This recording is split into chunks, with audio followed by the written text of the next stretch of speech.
security. And it's all because of my friend here. So there's wonder about this. So still remain very, very deep. You spot the camps crossing bumpy roads carved out of the mountains in Paktika province, among the Chilgoza pines. For nearly a generation, the Taliban and U.S.-led forces fought for every speck of the territory here. Today, the Taliban is in power and freely welcomes us.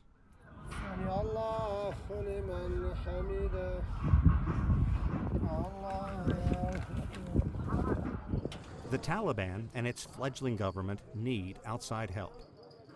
Afghans here are facing a humanitarian crisis following June's earthquake that claimed more than 1,000 lives.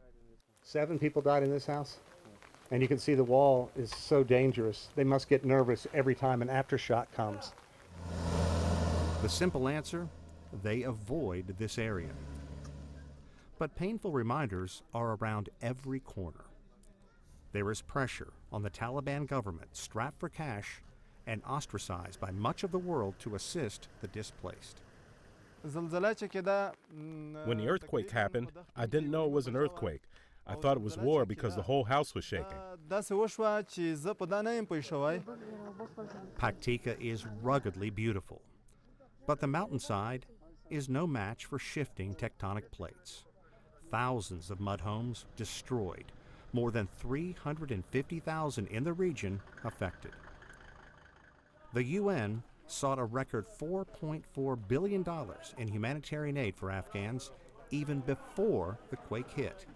They have received just a small percentage of that. We don't feel safe here because a few engineers have come through and they told us about all of the dangers. Our lives are now full of fear and we are scared. And it just gets worse. Monsoons from Pakistan and India. Look, you can just see this water barreling down this gully. It's going to continue. It's coming down from the mountains. It has been pouring here all day.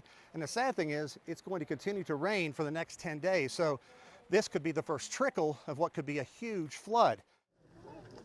You can barely see the dust rising amid the rain. The downpour was the downfall of part of this home, damaged by the quake. Nader Khan was with his family in the courtyard at the time. When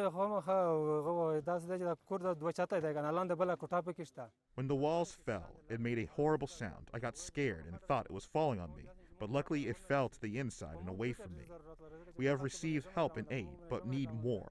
We need shelter. People want to rebuild their homes because winter is coming in 2 or 3 months.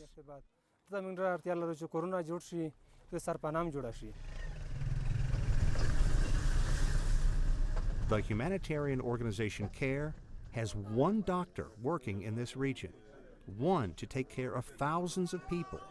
Many have dysentery, which is exacerbating malnutrition. Others, like this man who has a broken leg, says he is about 70 and alternately rubs his prayer beads and swats away flies. Dr. Mohammed Awar has his skills and whatever is in this metal box to help this entire region. When I see them, believe me, my tears come to my eyes. When I hug my kids, I remember their kids, how they died under the roofs.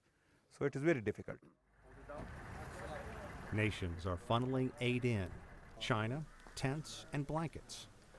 The UK, foodstuffs. Even the United States. But it is not close to enough. And while the Taliban provides security, it cannot rebuild lives. The doctor says he is worried about the spread of cholera and other disease simply because there is no viable sanitation system here.